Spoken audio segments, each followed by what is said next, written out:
नमस्कार दोस्तों, मैं Prachi super coaching IAS boy text book में आप लोगों का बेहद स्वागत करती हूँ। आज के वीकली करंट अफेयर प्रोग्राम के तहत हम प्लेसेस इन न्यूज़ पर जो है चर्चा करेंगे।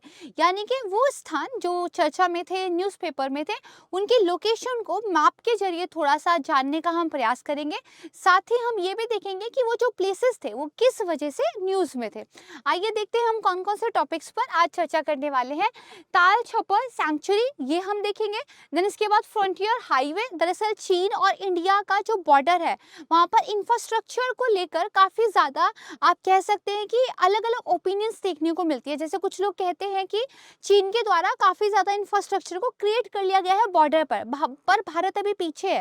तो देखिए, भारत ने भी अपनी तरफ से इनिशिएटिव्स लेने शुरू कर दिए हैं, जिसमें से इंपॉर्टेंट एक जो इनिशिएटिव है वो आज हम पढ़ने वाले हैं। देन इसके बाद ग्रीन वॉल की हम बात करेंगे। तो दरअसल ग्रीन वॉल को लेकर भी एक्सपर्ट्स की अलग अलग ओपिनियन है। यहाँ पर हम क्या करते हैं, एरेबल लैंड जो है वो डेवलप करते हैं। अब वो एरेबल जो लैंड है जिसके ऊपर हमने काफी सारे आप कह सकते हैं पेड़ पौधे लगाकर एक ग्रीन वॉल बनाने का ट्राई किया है, वो कितना हेल्प करता है पॉल्यूशन को टैकल करने में, और क्या भारत के अलावा कहीं और पर इस तरह की ग्रीन वॉल बनाई गई है, इसको हम समझेंगे। देन इसके बाद कन्हेरी केव्स भी न्यूज में थी, तो इनका जो है मैप पर लोकेशन देखेंगे। एंड देन लास्ट में आप देखेंगे हरतिलंगर, ये जो न्यूज है दरअसल ये हिमाचल प्रदेश का एक आप कह सकते हैं लोकेशन है। इसको थोड़ा सा यहाँ पे समझने का प्रयास करेंगे। तो आइए शुरुआत करते हैं आज की वीडियो। इससे पहले मैं बता दूं आपको कि सुपर कोचिंग पर एंड ऑफ ईयर सेल चल रही है, जहां पर आप सुपर कोचिंग के साथ बेहद अफोर्डेबल प्राइस पे जुड़ सकते हैं। जैसे एंड ऑफ ईयर सेल में आपको मिलता है 55% डिस्काउंट प्लस 25% डिस्काउंट, और साथ ही आपको 50% की एक्स्ट्रा वैलिडिटी भी मिलती है। फी यहाँ पर हो जाती है आपकी लगभग 22,000।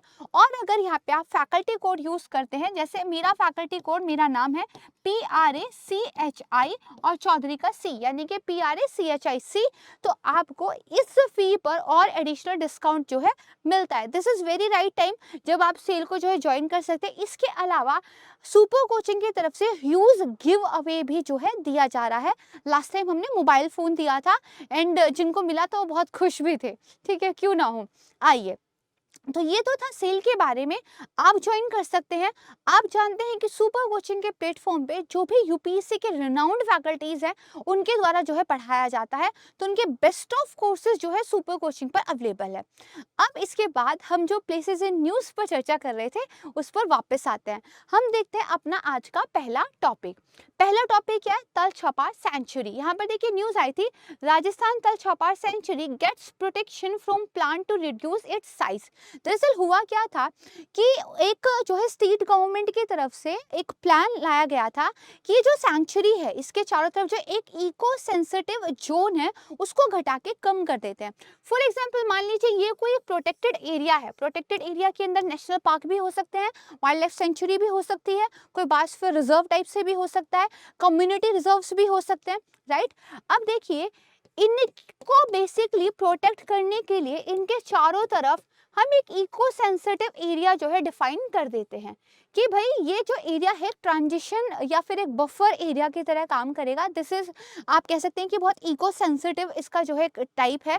तो यहाँ पे ह्यूमन एक्टिविटीज को कंट्रोल करना, यहाँ पे जो है बेसिकली एग्रीकल्चर वगैरह की बेस्ट प्रैक्टिसेस को अलाउ करना या नहीं भी अलाउ करना, माइनिंग वगैरह को लेकर सख्त नियम बनाना, इस तरह की जो है चीजें सरकार की तरफ से होती है। तो अभी देखिए क्या हुआ था, स्टेट गवर्नमेंट इस इको सेंसिटिव जोन को जो है कम करने का एक प्रपोज लेकर आई थी, जिसका विरोध हुआ, और रिसेंटली जो है ये जो प्रोटेक्टिव कवर था उसको एज इट इज बनाए रखने पर सहमति बन गई है। तो यहाँ पे कहाँ पे है ये, तो ये जो तल छपार सेंचुरी है, एक्चुअली इसको ब्लैक बक सेंचुरी भी कहते हैं क्योंकि ब्लैक बक के लिए फेमस है। ये है चुरू राजस्थान में, या ब्लैक बक की फोटो यहाँ पे देख सकते हैं। ठीक है, अगर हम बात करें मैप की, तो बेसिकली ये आप देखेंगे कि ये एक पूरा का पूरा आपको राजस्थान का अगर मैप दिख रहा है तो यहाँ पे आपकी तल छपार सेंचुरी है। इसके अलावा Gajni wildlife sanctuary, desert national park, Jalo wildlife sanctuary, Kumbhalgarh wildlife sanctuary, उसके अलावा आप देखेंगे Sita Mata wildlife sanctuary, Dharan national park, Ranthambore national park, Keoladeo national park और सरिस्का नेशनल पार्क। ये कुछ इंपॉर्टेंट प्रोटेक्टेड एरियाज है राजस्थान के अंदर। इनको आप नॉर्थ टू साउथ और जो ईस्ट टू वेस्ट जो है याद कर सकते हैं, ताकि अगर कल को आपको एग्जाम में पूछ लिया जाए लोकेशन वाइज क्वेश्चन तो आप उसका आंसर कर पाए। आप देखेंगे कि जिस सेंचुरी के बारे में, वन्य जीव अभ्यारण्य के बारे में हम पढ़ रहे हैं, उसकी लोकेशन यहाँ पर आती है। ठीक है, ब्लैक बक की फोटो हमने देख ही ली है। आइए वापस से अपनी स्लाइड पे आते हैं। यहाँ पर देखिए बताया गया है कि दरअसल जो world wild life fund for nature है, WWF है, उन्होंने भी यहाँ पर मेजर प्रोजेक्ट्स जो हैं अपने चलाए थे।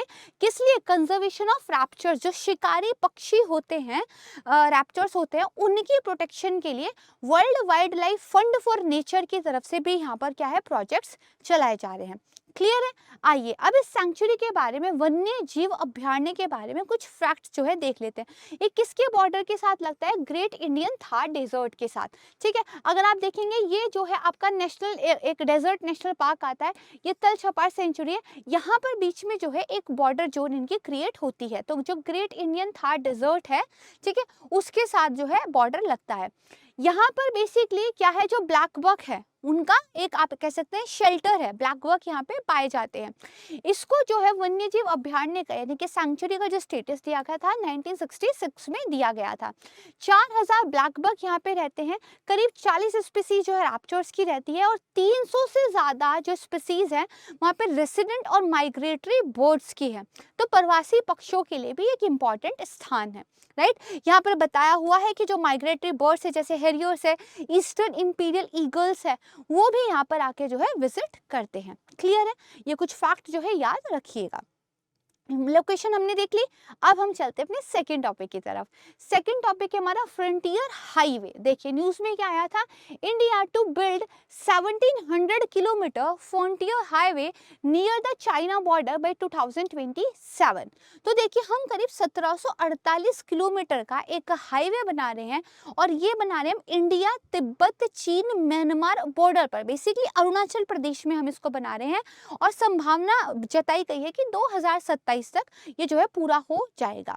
ठीक है, अब यहाँ पे देखिए ये 2 लेन का हाईवे होगा, और इसको नेशनल हाईवे 1913 जो है नाम एक दिया गया है। ये बेसिकली इन्फिल्ट्रेशन जो होती है, जो बेसिकली बॉर्डर पर इन्फिल्ट्रेशन होती है, उसको रोकने के लिए यहाँ पर काम करेगा, और ट्रांसपोर्ट मिनिस्ट्री के द्वारा इसको बनाया जा रहा है। Now this is very important fact कि ट्रांसपोर्ट मिनिस्ट्री जो है इसको बना रही है। कई बार प्रीलिम्स में आ सकता है कि जो आपका बॉर्डर रोड को लेकर जिम्मेदार संस्था है वो इसको बना रही है, लेकिन यहाँ पे ट्रांसपोर्ट मिनिस्ट्री आपको थोड़ा सा याद रखना है। अब मैप में थोड़ा लोकेशन देखते हैं। ये आप अरुणाचल प्रदेश का एक मैप देख पा रहे हैं, करेक्ट है। यहाँ पे आप देखेंगे तवांग वो एरिया दिखता है जहाँ पर रिसेंटली चीन और भारत का जो है क्लैश देखने को मिला था। ये वैसे भी इंपॉर्टेंट लोकेशन है, यहाँ पे तिब्बत है, ये भूटान है, ठीक है। बोमडिला दर्रा यहाँ पे पड़ता है। तवांग से ईस्ट कॉमिंग, देन आपका अपर सुबनसिरी, वेस्ट सियांग, तुतिंग, इसके बाद अपर सियांग, मेचुका, दिबांग वैली, देसाली, ठीक है, किबुतु, दोंग, हवाई और विजयनगर, ये कुछ लोकेशंस हैं जो इसके तहत पूरी की पूरी कवर होंगी। ये बहुत इंपॉर्टेंट है, इसको ध्यान से याद कर लीजिएगा। तो देखिए म्यांमार यहाँ पे आ जाता है, चीन यहाँ पे आ जाता है, करेक्ट है। इसके अलावा भूटान यहाँ पे आ जाता है, तो इनको थोड़ा सा अपने लोकेशन को ध्यान रखना है। देखिए ये जो हाईवे है, ये बोमडिला जो पास है ना, नाफरा हुरी और मोनीगोंग, वहां से बेसिकली स्टार्ट होता है। देन उसके बाद जीडो और चिंकुटी जो है वहां पर जाता है, चाइना के बॉर्डर के पास है, विजयनगर तक ये जाता है, जो कि इंडिया म्यांमार बॉर्डर पर पड़ता है। देखिए विजयनगर, ठीक है, ये इंडिया और म्यांमार के बॉर्डर पर पड़ता है। इंपॉर्टेंट है, नाम थोड़ा लगता नहीं है कि यहाँ पर होगा, लेकिन याद रखिएगा, इसी तरह के जो है उलझाने वाली चीजें पूछ ली जाती हैं। अब हम इसके बारे में कुछ की हाइलाइट्स देखते हैं। सबसे पहली बात तो याद रखिएगा, ये एक ग्रीन फील्ड प्रोजेक्ट है। इसका जो 800 किलोमीटर का कॉरिडोर हम बना रहे हैं वो ग्रीन फील्ड है। ग्रीन फील्ड और ब्राउन फील्ड दो तरह के जो है प्रोजेक्ट्स होते हैं, ग्रीन फील्ड और ब्राउन फील्ड। देखिए पहले से ही कोई चीज बनी हुई थी, उस पर आप और काम कर रहे हो, वो ब्राउन फील्ड होता है। बहुत साधारण भाषा की बात करते हैं। और ग्रीन फील्ड जहाँ पर पहले से कोई काम नहीं हो रहा था, आपने एकदम न्यू काम करना शुरू किया है, वो ग्रीनफील्ड प्रोजेक्ट्स के अंदर में आता है। करेक्ट है। तो देखिए ग्रीनफील्ड है क्योंकि पहले यहाँ पर ऐसा कोई रोड नहीं थी, इसलिए भी ये इंपॉर्टेंट हो जाता है। अब स्टार्ट कहाँ से हो रहा है, बॉमडिला से हो रहा है, मैंने आपको बता दिया था, नाफरा हुरी से जा रहा है, ठीक है, जिडो चिनकुटी तक जाता है, उसके बाद इंडो म्यांमार बॉर्डर के पास जाता है। इससे क्या होगा, जो डिफेंस फोर्सेस हैं उनका इजी मूवमेंट हो पाए, इस चीज को बूस्ट मिलेगा। तो भारत की सिक्योरिटी के पॉइंट ऑफ व्यू से, बॉर्डर एरिया के मैनेजमेंट के पॉइंट ऑफ व्यू से ये बहुत ज्यादा इंपॉर्टेंट हो जाता है, खासकर जब चीन के अग्रेशन को ध्यान में रखा जाए तो। देखिए, अब बात करते हैं ट्रांसपोर्ट मिनिस्ट्री वाले फैक्ट की। 2018 में ये जो कॉरिडोर था, इसको दरअसल नेशनल हाईवे डिक्लेयर कर दिया गया, करेक्ट है। अब एक बार कोई रोड नोटिफाई कर दी जाती है नेशनल हाईवे के रूप में, तो रिस्पॉन्सिबिलिटी होती है ट्रांसपोर्ट मिनिस्ट्री की उसको कवर करने की, राइट है। तो this is very very important fact, इसको प्लीज ध्यान रखिएगा, करेक्ट है। आइए चलिए अब थर्ड लोकेशन, थर्ड जो है टॉपिक की तरफ चलते हैं, दैट इज ग्रीन वॉल। देखिए, डाउन टू अर्थ में एक आर्टिकल आया था कि बंगाल में जो हम एक बना रहे हैं इस ग्रीन वॉल को, कुछ एक्सपर्ट्स का ये कहना है कि ये पॉल्यूशन को रोकने में एज सच कुछ फायदा नहीं देगा, यहाँ पर आप जो है वेस्टेज ऑफ रिसोर्सेज कर रहे हो। तो ग्रीन वॉल कॉन्सेप्ट क्या है, देखो, दुनिया में अगर ग्रीन वॉल का सबसे अच्छा एग्जाम्पल की बात की जाए, जो कि सक्सेसफुल एग्जाम्पल है, वो है great green wall of Sahil reason, ठीक है। मैप में थोड़ा सा इसको देख लेते हैं, ये आपको जो है अफ्रीका दिख रहा है, और ये जो पूरा का पूरा ग्रीन एक पूरा कॉरिडोर आपको दिख रहा है, this is the great green wall initiative, ठीक है। यहाँ पर बेसिकली क्या था, डेजर्टिफिकेशन को रोकने के लिए, जो आप कह सकते हैं कि एक भूमि जो है धीरे धीरे डिग्रेड हो रही थी, उसको रोकने के लिए इस वॉल को जो है बिल्ड किया गया था। अभी भी मतलब आप कह सकते हैं कि लगातार प्रोग्रेशन में काम चलता रहता है। इसको यहाँ पर बेसिकली जब लेकर आया गया, या आप कह सकते हैं जब इस प्रोजेक्ट को यहाँ पर किया गया, तो ह्यूज सक्सेस मिली है, काफी ज्यादा यहाँ की जमीन को सुधारने में इस प्रोजेक्ट की वजह से मदद मिली है। तो कुछ इसी तरह का कॉन्सेप्ट जो है इंडिया के कंटेक्स्ट में भी लाया गया था। लेकिन यहाँ पे कुछ एक्सपर्ट्स जो हैं वो क्वेश्चन कर रहे हैं कि क्या ये ग्रीन वॉल जो आप वेस्ट बंगाल के वेस्टर्न बॉर्डर पर बना रहे हो, क्या ये पॉल्यूशन को रोक पाएगी। दरअसल एक्सपर्ट्स का ये कहना है कि जो पार्टिकुलेट मैटर 2.5 होता है, ठीक है, पार्टिकुलेट मैटर 2.5 जो होता है बेसिकली उसको रोकने में ये सक्षम नहीं रहेगी, और हमारे यहाँ एयर पॉल्यूशन के लिए बहुत बड़ी जिम्मेदारी इस पार्टिकुलेट मैटर 2.5 को जाती है। इसीलिए जो एक्सपर्ट्स ने क्वेश्चन उठाए हैं। अब देखो, वो तो न्यूज़ में भी आया है, सिर्फ कंटेक्स्ट है, अभी डेवलप भी नहीं हुआ, क्वेश्चन ही चल रहा है। हमें great green wall of Sahil reason के बारे में पता होना चाहिए। ये देखिए एक ऐसा इनिशिएटिव था जो एरेबल लैंड, जिस पर खेती की जा सके, इस तरह का लैंड जिस पर कल्टीवेशन किया जा सके, उसको बढ़ाने के लिए जो है एक तरीके से लाया गया था। और ये अफ्रीका का जो सहारा डेजर्ट है उसको बॉर्डर करता है। देखिए क्या हो रहा था, सहारा डेजर्ट से रेत उड़कर बाकी जमीन पे भी जा रही थी, बाकी जमीन भी धीरे धीरे जो है ऑलरेडी क्लाइमेट चेंज की वजह से, गर्मी की वजह से ड्राई हो रही थी।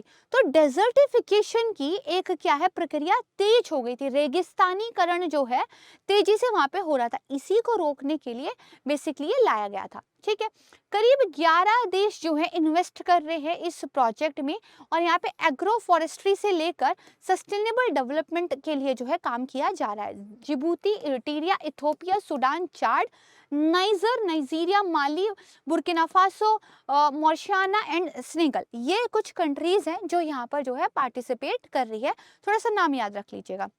अच्छा, ये तो हुई अफ्रीका की कंट्रीज की बात। भाई इतना बड़ा प्रोजेक्ट है, कोई इंटरनेशनल बड़ा प्लेयर भी इसके अंदर होगा। तो देखिए इंटरनेशनल लेवल पर जो ग्लोबल इन्वायरमेंट फैसिलिटी है, साथ में वर्ल्ड बैंक और साथ में UNFCCD, ठीक है, ये भी इसके अंदर शामिल है। फंडिंग वगैरह को लेकर, टेक्नोलॉजी वगैरह को लेकर काम यहाँ पर चल रहा है, ठीक है।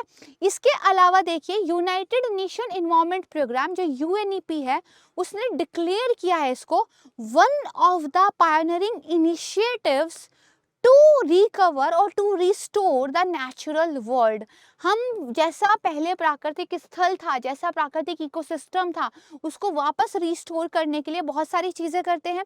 UNEP ने कहा है ये जो इनिशिएटिव है ये एक बहुत शानदार इनिशिएटिव है। तो थोड़ा सा इंपॉर्टेंट है, याद रखिएगा। मैप की लोकेशन हम देख चुके हैं, कंट्रीज को थोड़ा सा ध्यान से देख लीजिएगा। क्लियर है, चलिए अब चलते हैं अपने फोर्थ टॉपिक की तरफ। फोर्थ टॉपिक क्या है? कन्हेरी केव्स। देखो जो G20 के डेलीगेट्स हैं उन्होंने भी मुंबई के अंदर इस आइकॉनिक कन्हेरी वेव्स को विजिट किया है, जो कहाँ पर है? संजय गांधी नेशनल पार्क में। ये जो है आपका वो बेसिकली कॉन्टेक्स्ट था। आप पिक्चर देख सकते हैं, बहुत सुंदर, आप कह सकते हैं बहुत ही एंशियंट तरह का एक वाइब, एक बहुत आप कह सकते हैं इंडियन हेरिटेज की वाइब जो है इनको देख के मिलती है। गूगल करके और पिक्चर्स भी आप देख सकते हैं। कन्हेरी गुफाओं के बारे में थोड़ा सा देखते हैं। देखिए कन्हेरी गुफाओं के बारे में जो सबसे पहले कहीं हमें साक्ष्य मिलता है, रेफरेंस मिलता है, वो मिलता है फाहियान के एक्चुअली अकाउंट्स में। तो फाहियान ने जो है भारत को विजिट किया था करीब 399 से लेके 411 कॉमन एरा के बीच में, ठीक है। और उसके बाद में कुछ और ट्रैवलर्स इंडिया है, उन्होंने भी जिक्र किया है इन गुफाओं का। सबसे पहले फाहियान से हमें पता चलता है यहाँ पर करीब 110 अलग अलग रॉक कट मोनोलिथिक जो है मिलते हैं। मोनोलिथिक मतलब क्या? एक ही चट्टान को बना काट कर बनाई गई कोई चीजें, कोई जॉइंट नहीं है, कोई जोड़ नहीं है, एक ही चट्टान को काट करके चीजें बनाई गई है। जैसे ये आप देखिए पूरी एक चट्टान को काट करके ये चीजें यहाँ पर बनाई गई। ऐसे यहाँ पे 110 डिफरेंट डिफरेंट मोनोलिथिक हमें मिलते हैं। अगर हम बात करें कि कंट्री के अंदर जो हमने एग्जावेशंस किए हैं, जो खुदाई की है, उनमें ये लार्जेस्ट सिंगल एग्जावेशन जो है हमने कंट्री के अंदर परफॉर्म किया है। किसने बनाया था? तो जो बौद्ध भिक्षुक थे, बुद्धिस्ट मॉन्क्स थे, उनके द्वारा इसको 2nd to 9th कॉमन इरा के बीच में बनाया गया है, ठीक है। ये जो नाम कन्हेरी है, ये दरअसल प्राकृतिक में जो नाम था कहनागिरी, उससे निकला है। प्राकृतिक भाषा थी, है ना, जिसको यूज किया जाता था हमारी एंशिएंट हिस्ट्री में, करेक्ट है। अब देखो ये अकेला एक ऐसा सेंटर है जहां पर continuous progression of Buddhist faith के जो है साक्ष्य मिलते हैं, आर्किटेक्चर के साक्ष्य मिलते हैं। देखो क्या होता है, कई बार साक्ष्य मिले कि बुद्धिस्ट फेथ से रिलेटेड कुछ था, फिर दूसरा फेथ, फिर कोई तीसरा। ये एक ऐसा सेंटर है जहाँ पे कॉन्टिन्यूसली हमें जो एक प्रोग्रेशन दिखाई देता है बुद्धिस्ट फेथ का, ठीक है। एक अनब्रोकन लीगेसी जो है हमें यहाँ पर दिखाई देती है, एक लगातार चलती हुई विरासत हमें यहाँ पर दिखाई देती है। अब बात करते हैं लोकेशन की। तो ये आप जो है देखेंगे तो ये कन्हेरी वेव्स है ना। कुछ और इम्पोर्टेंट चीजें भी यहाँ पर देख लीजिए, जैसे जोगेश्वरी केव्स यहाँ पर हैं और महाकाली केव्स यहाँ पे, दिस इज मुंबई, करेक्ट है। अब यहाँ पे आ जाइए, देखिए तो बेसिकली ये है आपका संजय गांधी नेशनल पार्क का गेट। यहाँ पर कन्हेरी केव्स है, तुलसी लेक, विहार लेक, पोवई लेक, है ना। ये पूरा का पूरा यहाँ पर चीजें पड़ती है। थोड़ा सा आप क्या है इनको नॉर्थ टू साउथ जो है सीक्वेंस में याद कर सकते हैं। एग्जाम में इंपॉर्टेंट होता है इस तरीके से चीजों को रिलेट करके याद करना, करेक्ट है।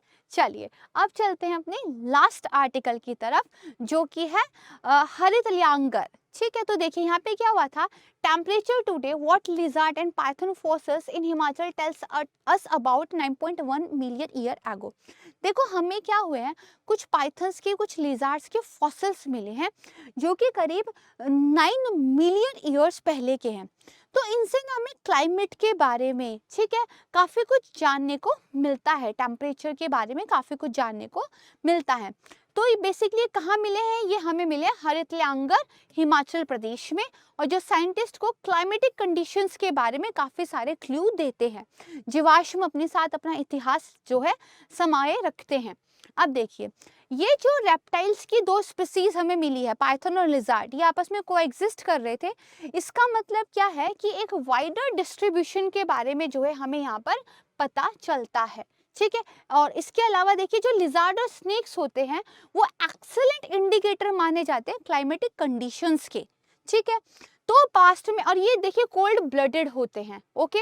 और इनका जो डिस्ट्रीब्यूशन, रिचनेस और जो डाइवर्सिटी होती है वो काफ़ी डिपेंडेंट होती है टेम्परेचर पर और क्लाइमेटिक कंडीशंस पर। तो इनके फॉसिल्स के द्वारा हम इन काफ़ी सारी चीज़ों के बारे में पता जो है लगा सकते हैं, ठीक है। जो फॉसिल्स मिले हैं वो हमें मियोसीन जो है होमिनिड लोकेलिटी है ना वहाँ के मिले हैं। ये दरअसल ये बताता है कि वहाँ का मीन टेम्परेचर जो है हाई रहा होगा और कम से कम 15 से 18 18.5 डिग्री सेल्सियस से तो कम का नहीं ही रहा होगा। तो बस आपको लोकेशन के बारे में थोड़ा पता हो, है ना, उसको देख लेते हैं। और किस कंटेक्स्ट में चीज़ें ये न्यूज़ में थी ये पता हो, that is sufficient for your exam. ये आप देखेंगे तो ये देखिए यहाँ पर हरित ल्यांगर बिलासपुर में जो है आपको ये एक लोकेशन यहाँ पे मिलता है। थोड़ा सा ध्यान रखने की कोशिश कीजिएगा, शायद इस पर प्रश्न जो है बन सकता है। करेक्ट है। अब यहाँ पर आपको जो है 2 प्रश्न दिए गए हैं, जो मैंने अभी तक आपके साथ डिस्कस किया है उसी पर बेस्ड ये प्रश्न है। इनको सॉल्व करके कमेंट सेक्शन में रिप्लाई करने का प्रयास कीजिएगा, ठीक है। आंसर मत देखिएगा, आप खुद से सॉल्व करने का ट्राई कीजिएगा। This is the second question. यहाँ पर कन्हेरी गुफाओं के संबंध में कुछ कथनों पर विचार करने के लिए कहा है कि इनका जो सबसे पहला संदर्भ है वो फाइयान के टाइम पर मिला है।